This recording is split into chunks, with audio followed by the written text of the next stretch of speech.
Welcome back everybody, thank you for watching another video. So today I want to share with you 5 things I learned after trading cryptocurrencies in my first week, and man, it was a wild ride.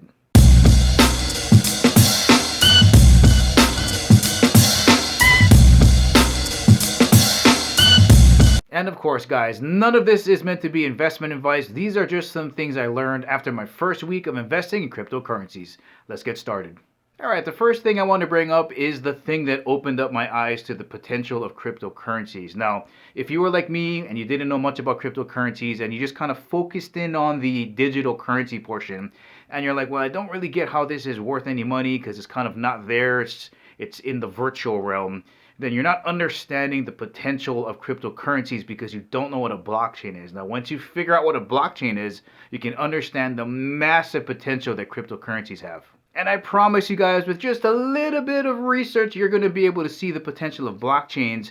Again, really reducing the type of centralized institutions we have and making them decentralized. So, for example, banking, blockchains are going to run anything from financing all the way to the metaverse. And I don't just mean the Facebook metaverse, I mean metaverse in general. If you could imagine not having to leave home and going to a virtual Las Vegas. There are companies right now purchasing virtual property on some of these blockchains. They're going to bring everything to reality. Just imagine being able to go to the Super Bowl in a virtual stadium that looks exactly like the real thing and sitting on the 50-yard line and having that same experience. All of these new technologies are based on blockchain, and potentially really soon, that's where blockchains are going to take us.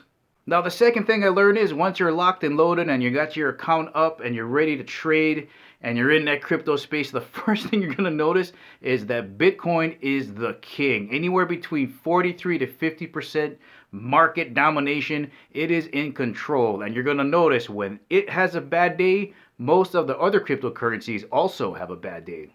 Now, connecting to that point, if you're not into volatility, this might not be the carnival ride for you.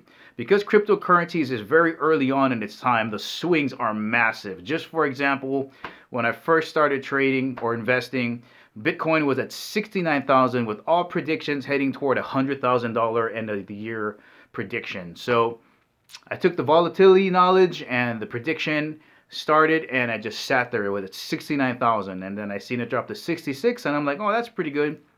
Click the button, and then I watched it go from 66 all the way down to 55, and now it's kind of bouncing in between 55 and 59.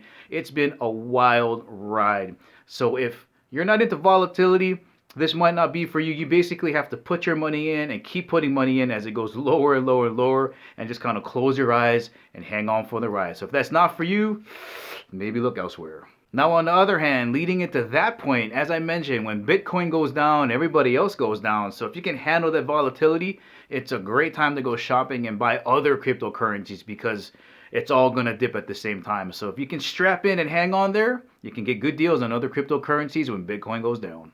And probably the most useful thing I learned after my first week of investing in cryptocurrency is how to dollar cost average into a cryptocurrency, especially when it's worth a lot of money like Bitcoin and you don't have enough money to buy an entire token. Now, the major benefit of using DCA is you don't have to time the low of whatever you're trying to invest in.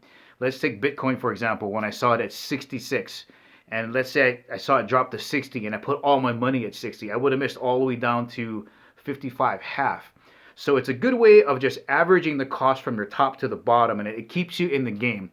So that's probably the most useful thing I learned. And if you combine it with a limit order where you put in maybe like 5 limit orders so that when it backs up to where you hit it, it takes the money out. It really takes the emotion out of the game and you're not really stressing out and worrying about timing the market. So DCA plus limit orders, it's good stuff.